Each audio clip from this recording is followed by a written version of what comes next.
Mes amis, il me serait difficile de reprendre cet entretien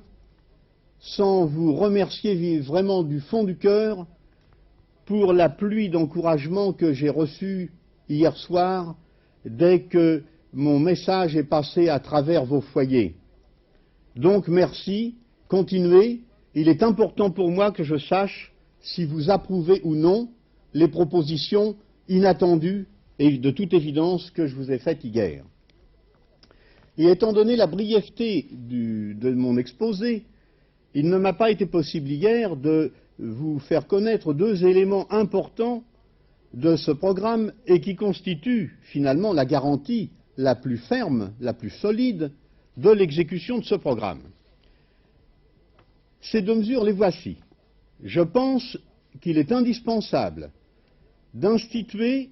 le référendum d'initiative populaire à des conditions que nous pouvons encore débattre. Il est évident que dans un pays comme la France, où les partis représentent, et certains partis surtout, représentent une véritable armée disciplinée, on serait en référendum ininterrompu si l'on ne prenait pas certaines précautions pour que le référendum ne soit pas une arme utilisée pour embarrasser les gouvernants, le gouvernement, mais uniquement une arme utilisée raisonnablement pour étudier un problème que se pose la nation ou une partie de la nation et formuler selon ses critères, selon son libellé à elle. Nous avons vu que le référendum d'origine gouvernementale était souvent un piège et que l'on nous faisait répondre oui en doublant la question à une question à laquelle nous voulions répondre non. Je n'insiste pas, chacun a encore présent à l'esprit les expériences que nous avons dû faire et qui ont été de véritables drames de conscience pour certains d'entre nous. Personnellement, ça en était un pour moi. Je pense donc qu'à ce droit légitime que s'est réservé le gouvernement de pouvoir consulter la population doit correspondre le même droit exercé directement par la population à des conditions raisonnables. On peut penser à 50 000 signatures, à 100 000 signatures, mais ça ne suffirait pas, le nombre des signatures ne suffit pas. Je pense qu'il y a à endiguer l'usage excessif que l'on pourrait faire dans certains secteurs. Ceci demanderait donc à être débattu, et même peut-être au début d'un mandat, à être débattu avec la population, qui peut très aisément être consultée par les moyens dont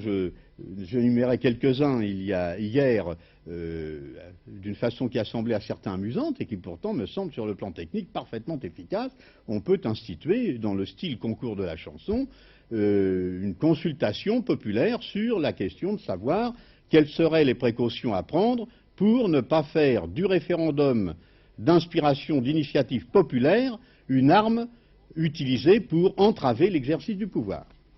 Donc, j'aimerais connaître votre avis, puisque nombreux sont ceux qui, en quelques heures, m'ont déjà hier fait connaître leurs sentiments sur mes propositions. Continuons, et j'aimerais que l'on me donne des idées, que l'on m'affirme si l'on trouve bonne ou mauvaise cette proposition, et que l'on m'indique déjà que l'on me fasse quelques suggestions quant à la manière donc de normaliser cette mesure. La deuxième proposition que je faisais pour garantir la bonne fin du programme que je m'étais proposé, et c'est valable du reste à mon avis dans tous les cas, c'est l'accès aux moyens d'expression audiovisuelle réservé à tous les anciens candidats à la présidence de la République qui auraient obtenu au moins 5% des voix, puisque c'est ce critère qui a été adopté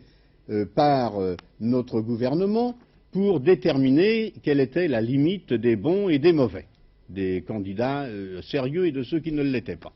On a le droit d'estimer que quand un citoyen a été jugé digne déjà par un certain nombre de notables élus dans le pays, et on a dit 100, pour ma part j'en ai eu 117 en 4 jours, ce qui est à souligner au passage, quand un citoyen a été jugé digne déjà par un certain nombre de notables, quand de surcroît au moins 5% des électeurs se sont prononcés en sa faveur, on a le droit de penser qu'il représente effectivement une tendance dans le pays, une opinion dans le pays, et que si tous ceux qui se sont présentés et qui par conséquent sont par définition des adversaires au sens très courtois du terme, je veux bien, pas des adversaires les uns des autres, représentent donc en l'occurrence en ce moment au moins 5 voix oppositionnelles au pouvoir, eh bien si l'on entendait déjà ces 5 voix-là, on aurait déjà la certitude que le pouvoir ne peut plus se conduire avec la liberté avec laquelle il se comporte actuellement vis-à-vis des citoyens. Et j'avoue que je n'aurais sans doute jamais été candidat à la présidence de la République si j'avais pu, par le canal d'un ancien candidat, faire connaître ce qui nous arrivait, ça aurait suffi. Par conséquent, je crois que le meilleur moyen de rendre les élections présidentielles sérieuses, ça n'est pas, comme d'aucuns l'imaginaient, de multiplier les barrages. On a dit 100 c'est insuffisant, il faudra 300, mais 1000, mettez ce que vous voudrez. Je vous affirme que pour ma part, rien que pour vous faire la démonstration, s'il fallait vous prouver qu'il vous faut 1000 maires pour présenter ma candidature, je puis maintenant vous affirmer que je serai candidat aux prochaines élections. Je pense que vous m'éviterez ça en me donnant l'occasion simplement de réaliser le modeste programme que j'ai proposé et qui consiste essentiellement à redonner la parole et dans le fond à redonner au pouvoir ce qu'il semble désirer depuis si longtemps, puisque ça figure dans tous les programmes de gouvernement, redonner au pouvoir le contact, le dialogue avec la population. Par conséquent, accès aux moyens d'expression audiovisuelle, à la télévision, à la radio,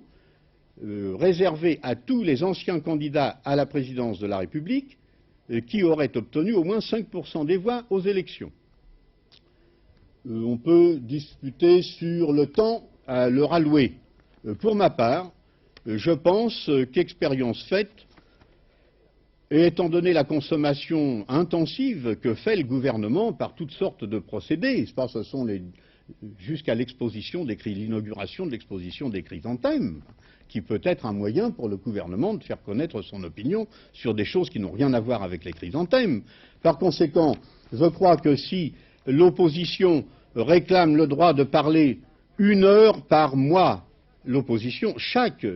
ancien candidat, entendons-nous, réclame le droit de parler 1 heure par mois à la radio, 1 heure par mois à la télévision, ça n'a absolument rien d'excessif à mon avis. En tous les cas, je demande, sur ce point aussi, je vous demande de me faire savoir si vous estimez que cette proposition est juste ou non. Il serait dangereux, vous n'auriez plus de raison de vous plaindre si vous laissiez passer cette idée que je pense soumettre à tous les candidats parmi les questions. Je vous ai parlé hier et je vais y revenir immédiatement du reste. Je vous ai parlé hier de ce que,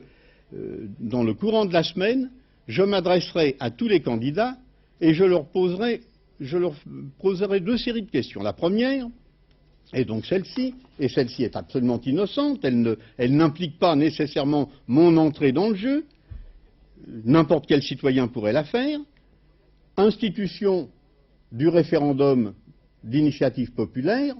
tout le monde peut répondre là-dessus, ça n'implique pas l'entrée de Marcel Barbu dans le gouvernement. Deuxièmement, accès aux moyens d'expression audiovisuelle de tous les anciens candidats à la présidence de la République, pour autant que les électeurs m'accordent au moins 5% de leur voix, et je dois dire que malgré les modestes pourcentages que la presse semble actuellement attribuer à ma candidature, je dois dire que la masse des contacts que je prends actuellement me donne à penser que j'obtiendrai bien ces 5%. En tous les cas, il vous appartiendra à vous de me les fournir. Et si je ne peux plus m'exprimer pour vous dire tout ce que vous avez, pour dire à la nation tout ce que vous avez envie de dire quand vous souffrez de quelque chose, et ce sera votre faute. Et je crois que parmi tous les candidats, le seul sur lequel vous puissiez compter pour faire passer crûment vos protestations, sans prétention, je crois pouvoir dire que c'est moi. Ces 2 propositions ne concernent pas spécialement le programme que je vous ai exposé hier. Elles sont valables dans tous les cas, intéressent toute la nation, intéressent même les candidats qui ne partagent pas ma manière de voir. Comme je vous l'ai dit cependant, je me propose de rencontrer les différents candidats cette semaine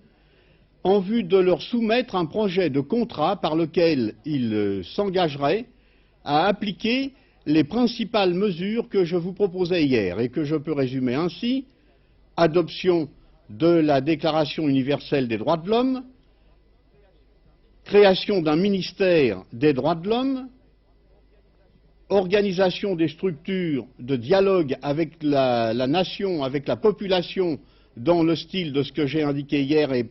plus particulièrement concernant le statut à donner aux échelons de base qui actuellement n'existent pas. J'entends le foyer, la famille, le groupe de foyer, enfin les échelons intermédiaires entre le Français en chair et en os et son appareil qui actuellement se termine à la mairie, et le retour devant les électeurs dans 2 ans environ, organisation donc d'élections présidentielles dans 2 ans, en même temps, ou à peu de temps, des élections législatives, de telle sorte que les Français puissent choisir aussi bien leurs députés que leurs présidents, et j'espère, si l'on me suit, leurs vice-présidents, chargés tout spécialement du secteur respect des droits de l'homme et du citoyen. Je pense que les Français pourront alors choisir entre des hommes informés, des hommes qui auront pu prendre connaissance des importants dossiers que seuls nos gouvernants actuels connaissent, ce qui fait qu'ils ne seraient pas en mesure raisonnablement de gouverner la nation avant un délai assez long, et pour le plus grand mal du pays. Par conséquent, engagement de revenir devant les électeurs dans un délai maximum de 2 ans. Je pense que là aussi j'aimerais avoir votre avis, et que finalement vous tenez votre sort entre vos mains, parce que toutes les propositions qui vous ont été faites jusqu'ici ne nous apprennent rien, on peut en parler aisément, elles ne contiennent rien d'autre que ce que nous connaissons depuis des années. Pour une fois, il vous est fait une proposition qui vous permet de prendre votre sort entre vos mains et de décider, à vous de trancher.